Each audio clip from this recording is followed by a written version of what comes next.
This is from the website thewaythetruthandthelife.net. This is July 3rd, 2015.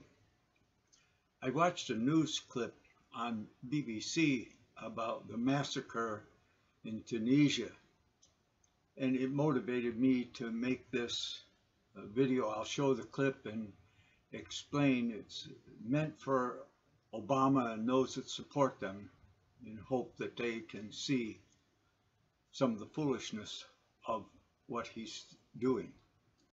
1 week on, and the only signs of a massacre here are flowers on the beach, bullet holes in the hotel, and a startling absence. Thousands of British holidaymakers have been evacuated from Tunisia. Who knows how many will return? But this couple have been determined to stay. Martin Collins and Karen Hall from Reading told me they can't let terrorism win. Tunisia produced the killer, but it also produced the heroes who saved lives here. This man didn't want to be identified, but he was part of the human shield that protected tourists from the gunmen. Still, 1 week on, he's consumed with guilt that he couldn't stop the killer. I feel I can do more, you know. I do my best, but already you make people die. But you didn't. How could you stop him? You had no weapon. How could you ever stop him? Here's the point. If you take the guns away from the people, the only ones that have guns are the criminals. Look at Chicago and the murder rate there. It makes this Islamic killing in Tunisia look small. Every day, how many are killed in Chicago? And it's the criminals that you're not going to get their guns, and you're not going to get the guns from the Islamists either. There is more security now, but too late for the 38 dead, and too late perhaps for Tunisia's tourist industry, this summer at least. Ben Brown, BBC News, Sousse in Tunisia. But there's another point. Look at this. This is China responding to Muslims doing massive street murder of non-Muslims. A show of force in northwestern China. Thousands of Chinese troops marched on the People's Square in the volatile capital of China's northwestern Jiangxing province after more than 150 people were killed in the region's worst ethnic violence in decades. Chinese authorities flooded the area with thousands of troops after deadly violence broke out on Sunday. Chinese President Hu Jintao, forced to abandon a G8 summit in Italy after the ethnic violence broke out. The only thing ethnic about it is that the Chinese being murdered on the street were not Muslims. This is not new. And then to demonize the reaction to try and stop it, that is not new.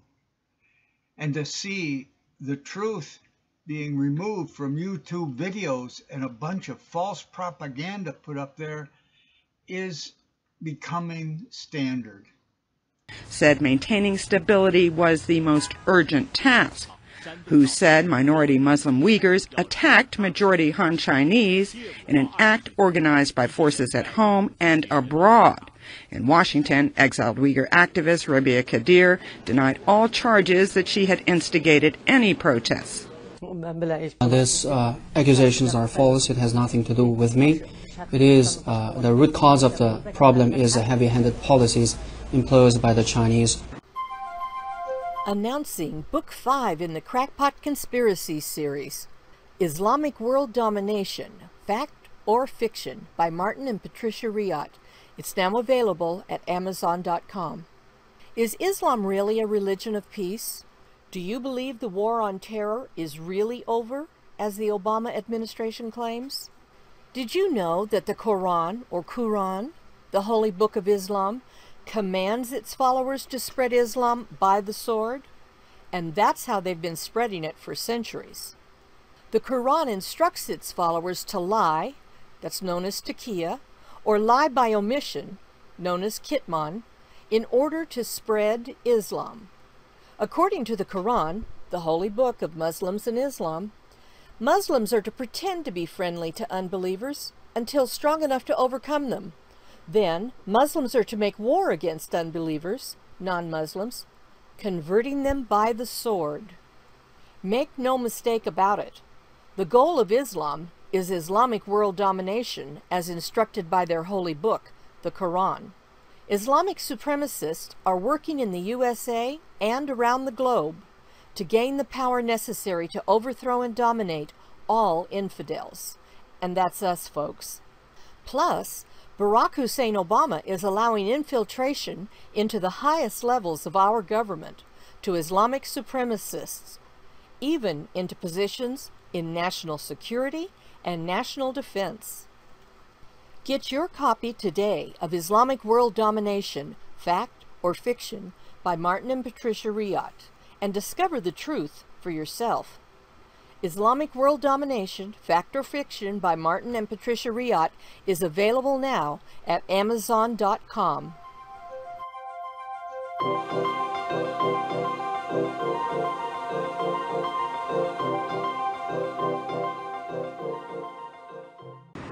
So far, the White House has been calling for restraint on both sides. Walter Lohman is with the Heritage Foundation.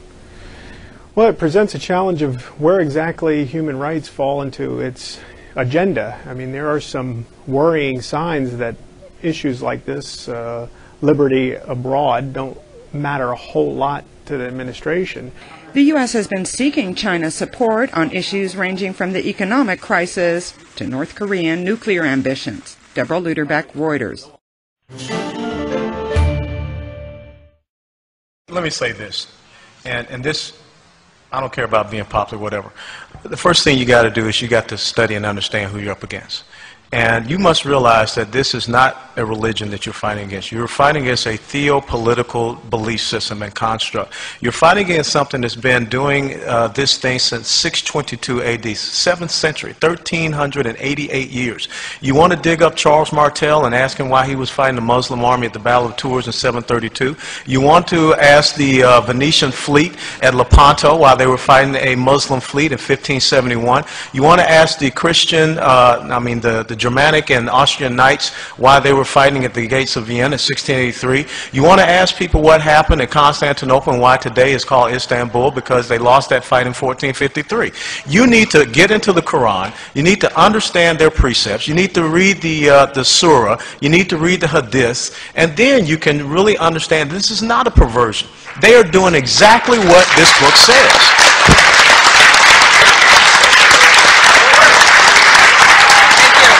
But, all right, and I want to close by saying this, and I think we have said this all through this morning so far. Until you get principled leadership in the United States of America that is willing to say that, we will continue to chase our tail, because we will never clearly define who this enemy is and then understand their goals and objectives, which is on any jihadist website, and then come up with the right and proper goals and objectives to not only secure our republic, but to secure Western civilization. Thank you. There is a hate agenda that affects all mammalian species. And there's a domination agenda and a control agenda through manipulation. But it particularly affects humans in a different way, and I'll explain. The hate goes back to the alpha male domination. If you look at cats, where I live in Russia, there's a lot of cats and dogs around. And here's some poor cat in heat, and there's a big alpha male cat beating up the other boys and going up the tree and chasing her out on a limb and raping her. And she's screaming. And then there's a dog in heat, and essentially the same thing, the alpha male. Well, what you end up with is a bunch of boys and girls that hate the alpha male, but they might be off in the bushes making babies too, but they hate the domination. But that hatred is particularly strong in women because they're the ones that are raped. The boys are only beat up by the alpha male. All right, the boys give rise to the anarchists that don't want to have anybody have power over them. And it's perfectly explainable. Genetically, God's laws are the laws of nature. And one of the greatest of the God's laws is what makes babies is what made the future. What made us the way we are is the past. The alpha male dominating and the pretty girl, look at me, who got his attention. Those are the things that had the babies for the most part. That genetics is very strong. You wonder why all these teenage girls like to go around half naked. It's just natural. That's what tended to have babies. So their genetics got passed on to the future. But there's a big problem with human genetics that doesn't exist in the lower order mammals, and I'll explain. Female mammals, mothers, are not baby killers. They do not destroy their young. They the great apes, many breastfeed till the second molars. That's equivalent to 5 or 6 years. But if you look into the history of human infanticide, it's prolific. Abraham's father made idols that the women used that they could sacrifice their babies to. Moloch had his arms out, and they'd pass their children into the fire, which meant put them in the arms tumbling down into the fire, sacrificing their children, making their children pass through the fire to Moloch, while the priests would beat the drums so you wouldn't hear the baby screaming. Why? Why is it that great apes, the females, now the alpha male may very well kill infants that aren't his, because that will cause the female to go into heat again, and he can be the propagator. But that's a whole nother thing. Okay, why do humans, mothers, they don't want to breastfeed, and they are aborting their children? It's legal, but it's murder in reality, but it's been legalized. You need to understand, we're part of a life that has taken over 2 billion years of progress without death. We are part of a 2 billion year old living process on this earth. And that's a whole nother thing we could get into, how that and a bunch of the nonsense taught in earth science that lacks insight. But we'll get that another time. Here we are. Why do the mothers not want to breastfeed, and why are they so readily killing their infant in the womb and not want them? One of the biggest problems in Pakistan, they've got a charity in Pakistan that goes around picking dead babies out of the garbage, because the women have their babies. They don't have the access to abortion, so they just have them and dump them in the garbage. And there's a charity goes around picking them up to try and give them at least a decent funeral. And 9 out of 10 of them are female. You can look into that. But why? Why the great apes breastfeed to equivalent of 5, 6 years old? Why not females? And I can tell you why. What do you call that when there's a story that has the meaning behind it? Parables or allegory. But the tree of the knowledge of good and evil.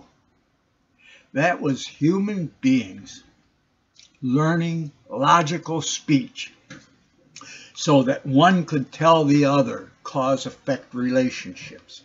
It was developed when we were fruit-eating tree climbers. About 10 million years ago, there was a big savanna in Central Africa, and herds grew up. And we got out of the trees and learned to run and chase the meat, and change from being fruit eaters to meat eaters. And learned logical speech. the hunter-gatherers, up to 60% of the men died by violence, and the main violence was one tribe attacking another to get the young women, because if they inbred, the genetic defects destroyed the tribe. So this logic, brain logic, how to fight, how to hunt, and that was the men. The women's brain is organized different. Man's brain has 10 billion more brain cells. That's because they had to think about the future, not here today taking care of a baby, but how to protect the future, how to get a wife from another tribe, how to protect us from another tribe. All of these things took logic, and that's where the origin of logical speech came. But the hatred and resentment genetically ingrained in women over all the violence done to them, all the rape. Once logical speech developed, that was a tree of the knowledge of good and evil. And they learned that the baby was a product of the male rape. And the genetic resentment of the violence done to them was projected onto the infant. That's the foundation of it. Now let's go to another thing. So we've always had that when affluence came and women had power, they hired wet nurses and babysitters, and the upper class became sadomasochistic, erotic, homosexual, bisexual. That's normal for children, because there's 4 main stages of development. The first is every little baby is like the center of the world. They were the center of the world in their mother, and they need to be the center of the world when they're born. They need to go and somebody run around and make sure to get food and a diaper change or whatever, and they need to be held and like rock. The reason we like music is because inside our mother we heard the boom, boom, boom of her heart.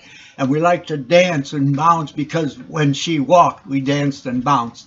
And here they want to put them in a baby carriage where they can't even see anything and can't move, and then get angry at them when in Russia it hurt so much to hear mothers hollering at their little babies. Same thing here in America. But at any rate, narcissism is normal. Every little baby needs to be the center of their universe and being waited on, because they were totally waited on in the womb. When they're born, they still need all that help and need to be secure, and they need the stimulation while nerve growth factor is present. The first 6 months are so important. The first 5 years are important, but the first 2 years are much more important, and the first 6 months critical. You want to look at where autism comes from. Don't believe all that garbage. You get fired at the university if you say the truth. But now let's go back. The stages of development, the 4 stages. Narcissism. And then they see other little babies and they're like me. And they like other babies. They like babies, healthy babies like to see healthy babies. And then there is, like me, a homoerotic. They are attracted to like them. And then they get up to where they can walk and talk, and they see a difference between boys and girls. Boys are, if you want to look at who's playing these war games or running around playing battle, that's a genetic male trait. For a healthy male. And if you want to look at somebody playing mama, that's a genetically healthy trait for a female. At any rate, boys like boys and girls like girls. That homoerotic stage is normal. So just a minute, I'm running out of gas here. All right, I plugged it back in. So the homoerotic is normal. a healthy environment, boys play with boys, but they don't get into much sexual activity. And girls play with girls, but they don't get into much sexual activity. It's not something that wakes up in them. Now, that's not altogether true. There was a British study of children being taken to a farm for a field trip. And on the farm, I forget whether it was cows or pigs, but they started copulating in front of his grade school students. And then there was a study done in how many of them had gotten sexually involved after that. And there was quite a few. So you might understand why Russia has made a law, no proselytizing, no propaganda of sexual misconduct, of homosexuality in front of children. Now, the homosexuality is rampant in Russia. It's always been rampant in the affluent societies, and today with welfare and in communist countries, socialism, everybody has daycare and babysitting. Nobody's taking care of their babies themselves. So they're all deprived of that mammalian nursing bond for 3-5 years. And the father in the home and the family working together and doing gardening or doing hunting, or it's gone. And the healthy development is gone. So that's the next stage for a healthy child. Around puberty, they become attracted to the opposite sex, heterosexual. It's still all selfish. It's I have fun with girls, you know. But then if they care for their mate and that produces a baby, that's a product of their care. And for the first time in their life, they have unselfish caring. The fourth level. So altruistic level. That's the truth, folks. It's always been. The French, what they call the Renaissance, was a homosexual outburst on the upper class. And that's when many of the home Christians came to America to get away from that society. The upper class, always, the women got wet nurses and babysitters and didn't want to take care of their own children. Look at it. Look at the history. The hate for men, because of all the rape genetically developed in them by God's laws of what makes the baby makes the future, all that is projected onto the baby. And it isn't the woman's fault. It's the natural laws in their genetics. That's why it takes a culture that raises healthy children. And that's why women's liberation has destroyed the care for children. The worldly churches in Christianity were taken over by women using the priests and pastors against their husbands. That isn't true in Islam. Islam is based on the alpha male domination. But in Christianity, the female manipulation took over, manipulating the dominant male against the guy they live with. And now the churches are empty. They're being turned into mosques. Here in where I live in America, the woman can call the police and have you arrested. A neighbor here, you call it your wife, you can have her arrested. But I can sit here and listen to a woman scream at a little baby in the crib, and there's nothing I can do about it except pray, I guess. It's legal. You don't have to respect babies. You can even kill them before they're born, and in some places it's postpartum abortion. They stick their head out, you just jab them in the head and do away with it. Other places they just set them aside until they die. I mean right here in America. That's a whole nother thing. Where am I going to close this off? What I just tried to explain to you is we've got a sick future. We've been wiping out people like Gaddafi, and now it's no longer safe for Christians. It used to be safe for Christians in Syria. but they got to go against Assad. Yes, he was siding with Iran against the Jews and all of that stuff. But it's no longer safe for Christians in Syria because we're paying people to kill them. And that's the truth, folks. But I don't know the answer. Democracy is not going to make it because the culture is so corrupted. The majority will be wanting homosexual rights, gay pride, socialism, because the majority is the anarchists and the women's liberationists, and they both hate anybody having control over them. And you're not, what I'm trying to say is you're not going to elect a healthy government.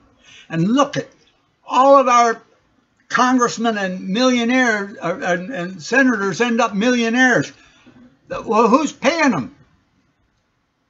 The drug companies, the bankers, the doctors. The AMA paid them so they have control of the class size at the university and can shut down things like systematized annual and they get annual examination, and the VA has to they keep so few doctors, and the salary, they don't want to work for $500,000 a year. You got to bring. I had a Muslim woman from Pakistan as my doctor, because that's what you get at the VA. No American doctor in his right mind that is out there for the money would take a job at the VA because he'd have to be on a salary. And look what they did to the health maintenance organizations. My mother had one, and she used to not have to pay any copay because they saved the government so much the doctors were on salary. They weren't doing operations because they saw dollar signs. Wake up at the drug companies, how many billions they pay to congressmen. Or it might be out there somewhere in something, a company the wife owns or the husband owns or whatever. But it's there, millionaires, because of the corruption. And we're not going to change it, folks. It's endemic. It's the same type of thing that they thought that Hitler might be good. I don't know the answer, but I know the truth has to be known. And if we have a leader, a benevolent dictator who will stop the crime against children and stop the evil murdering cult, the book that says, Surah number 9, if they don't convert, cut off their fingers, cut off their heads, and they've been doing it ever since. In the land of the 7 churches, Armenia, all murdered and turned into an Islamic murdering cult. Look at the 3 young men murdered there for publishing Bibles, and Aragon let their 5 murderers caught at the scene go free. Look into it. What an evil cult, murdering cult. And we got to hate the sin but love the sinner.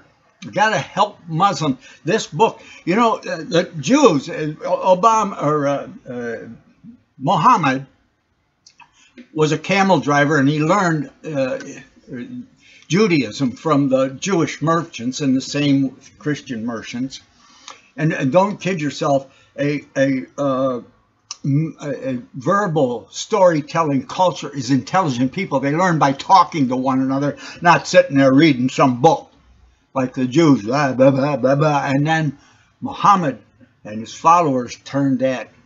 Not Muhammad. He was intelligent from a storytelling culture, not a literate culture. But he founded an alpha male domination based on what he heard about Judaism. But he used it to justify what he wanted, not to make it safe for children.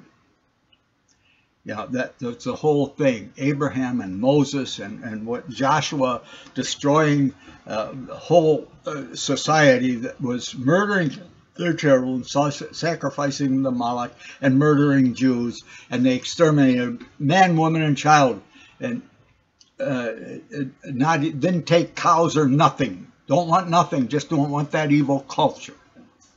All right, then they use that to justify, well, we can kill everybody if they don't do what we want to do.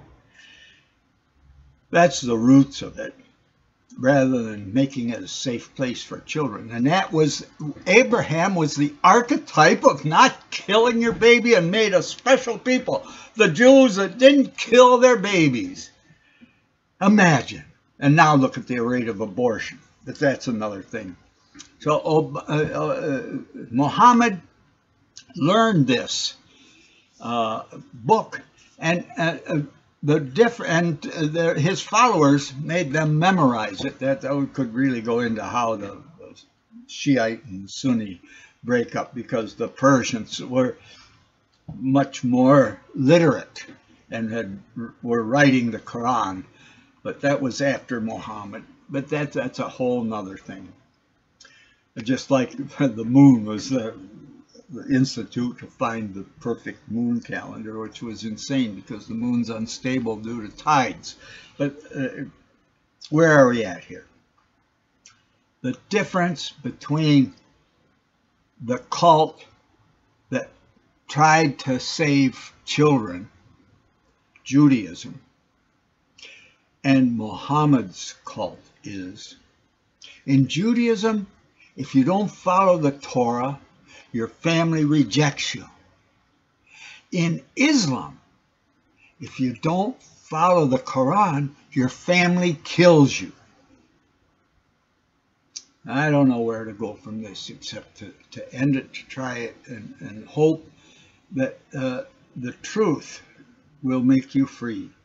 I've worked on my website, thewaythetruthandthelife.net, recording daily for the last couple of years, Islamic terrorism. I feel so bad. I've had Muslim friends right here in this house.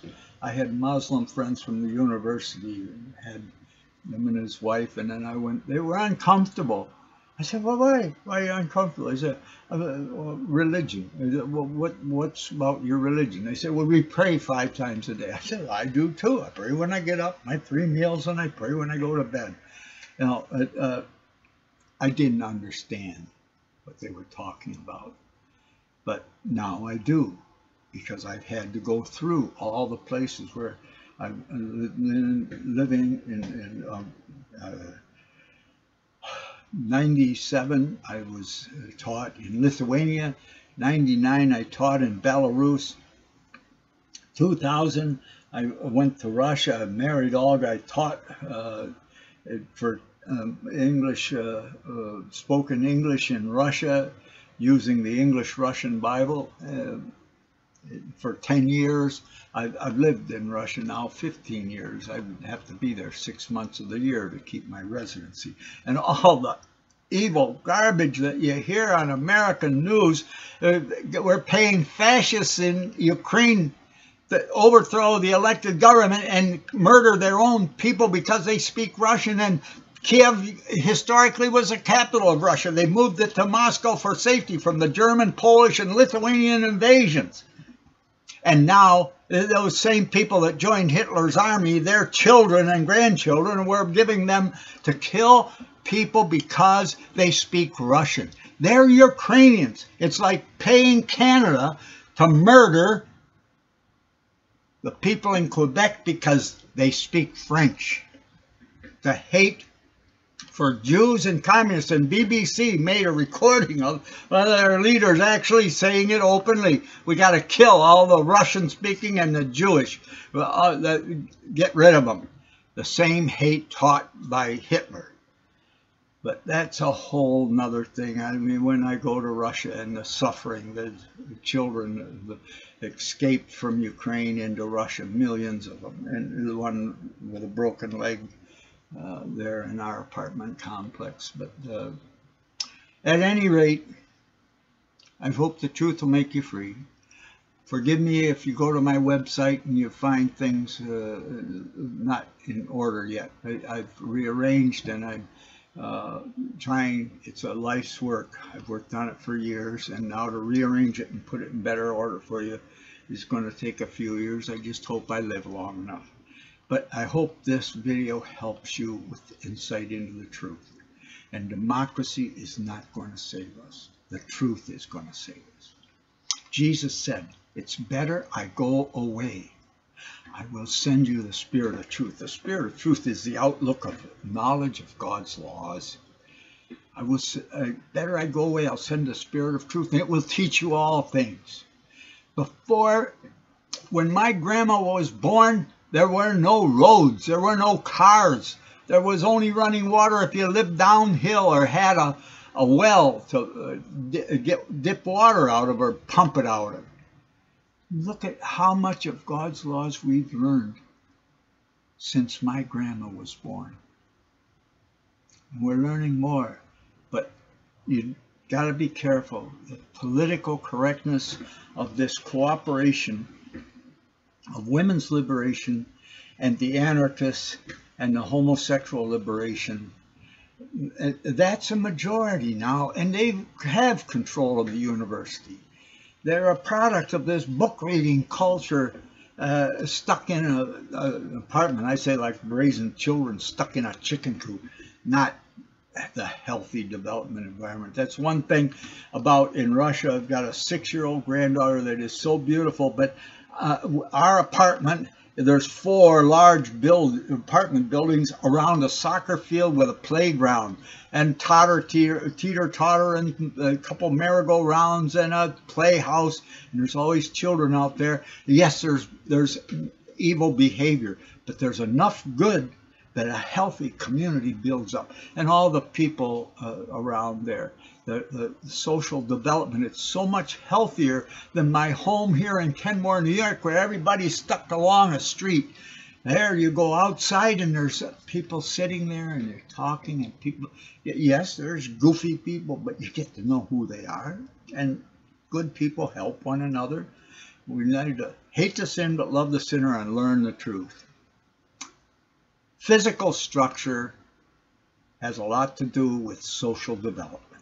At any rate, that's it for this one, folks. Thank you. I wanted to give my granddaughter an opportunity to say hello and tell me what you think about people. Good people. You got good people? What do you think about taking part in meeting? Testimony. I like take testimony. Yeah, how do you get ready for testimony? From teaching God. Yeah, how do you get that? By reading Bible. Yeah, but you can't read. How do you get the Bible? Do you listen to it? What do you do every night before you go to bed? Listen some Bible. Oh, you got Bible on what?